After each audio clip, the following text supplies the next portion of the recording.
സിഎംആറിലെ എക്സാലോജിക് സാമ്പത്തിക ഇടപാട് അന്വേഷണം ഊർജിതമാക്കി എൻഫോഴ്സ്മെന്റ് ഡയറക്ടറേറ്റ്. വീണ ടിയും മുൻമന്ത്രി മുഹമ്മദ് റിയാസിന്റെ സുഹൃത്തുക്കളും തമ്മിലുള്ള സാമ്പത്തിക ഇടപാടുകളിലാണ് ഇന്ന് പരിശോധന നടന്നത്. റിയാസിന്റെ സുഹൃത്തിയായ സിപിഐഎം കോഴിക്കോട് ജില്ലാ സെക്രട്ടേറിയറ്റ് അംഗം പി. നിഖിലിന്റെ ഫ്ളാറ്റിലും വീട്ടിലുമടക്കം കോഴിക്കോട്ടെ 8 ഇന്ന് റെയ്ഡ് നടന്നത്. നേരത്തെ വീണയുടെ വീട്ടിൽനിന്ന് പിടിച്ചെടുത്ത ഡയറിയിൽ നിന്നും സാമ്പത്തിക ഇടപാടുകളുടെ ചില വിവരങ്ങൾ ഇഡിക്ക് ലഭിച്ചിട്ടുണ്ട്. മെയ് 27 വീണ ടിയുടെ തിരുവനന്തപുരത്തെ വാടക വീട്ടില് നടത്തിയ പരിശോധനയില് ഇഡി ഒരു ഡയറി പിടിച്ചെടുത്തിരുന്നു. നിഖില്, എയ്രി നന്ദുലാല്, റെയ്ഡ് ഷൈജല്, ഫൈജാസ് അടക്കം 7 പേരുടെ പേരുകളാണ് ഡയറിയില് ഉണ്ടായിരുന്നത്. ഇവര് മുഹമ്മദ് റിയാസിന്റെ സുഹൃത്തുക്കളാണെന്ന് മനസ്സിലാക്കിയതോടെയാണ് വീണയും റിയാസിന്റെ സുഹൃത്തുക്കളും തമ്മിലുള്ള സാമ്പത്തിക ഇടപാടുകളുടെ പരിശോധനകളിലേക്ക് അന്വേഷണ സംഘം നടന്നത്. നിഖിലിന്റെ സോളസ് എന്ന കമ്പനി, വെസ്റ്റ് ഹിൽ ഡിവൈഎഫ്ഐ മേഖല സെക്രട്ടറി നന്ദുലാലിന്റെ വീട്, പന്തിരാങ്കാവിലെ ക്യാപിറ്റൽ മാർബിൾസ് എന്ന സ്ഥാപനത്തിലും പരിശോധന നടന്നു.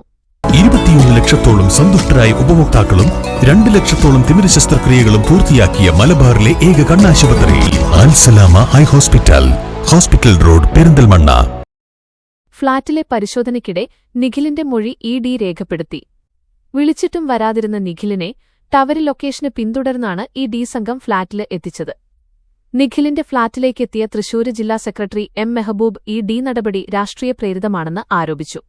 ഇഡിയെ കൊണ്ടുനടക്കുന്നത് ബിജെപി മാത്രമല്ല, കോൺഗ്രസ് കൂടിയാണെന്നും അദ്ദേഹം വിമർശിച്ചു. പന്തിരാങ്കാവിലെ ക്യാപിറ്റൽ മാർബിൾസ് എന്ന സ്ഥാപനത്തിലും റെയ്ഡ് നടന്നു. വീണ ടി പാർട്ണറായ ലേക്കര് ഇന്ത്യ കോർപ്പറേഷന് എന്ന കമ്പനിയുമായി ബന്ധപ്പെട്ടും പരിശോധനയുണ്ട്. നേരത്തെ കമ്പനിയുടെ അക്കൗണ്ടില് ഉണ്ടായിരുന്ന 16.5 ലക്ഷം ഇഡി മരവിപ്പിച്ചിരുന്നു. 2024 ഏപ്രിലാണ് സിഎംആറില് എക്സാലോജിക് സാമ്പത്തിക ഇടപാട് കേസില് ഇഡി ഇസിഐആർ രജിസ്റ്റർ ചെയ്തത്.